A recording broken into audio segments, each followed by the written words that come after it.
Hi everyone! In today's video, I'll show you how to get the transcript of any YouTube video in just a few simple steps. So, let's get started. First, open the YouTube app on your device.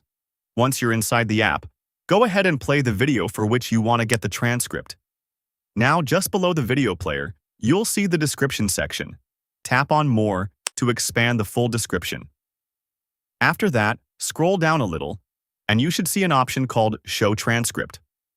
Tap on this option, and instantly, the full transcript of the video will appear on your screen. You can also scroll through the transcript and tap on any line to jump directly to that part of the video, which makes navigation really easy. And that's it. If you found this video helpful, make sure to like, subscribe, and turn on notifications for more simple and useful tutorials. Thanks for watching, and I'll see you in the next video.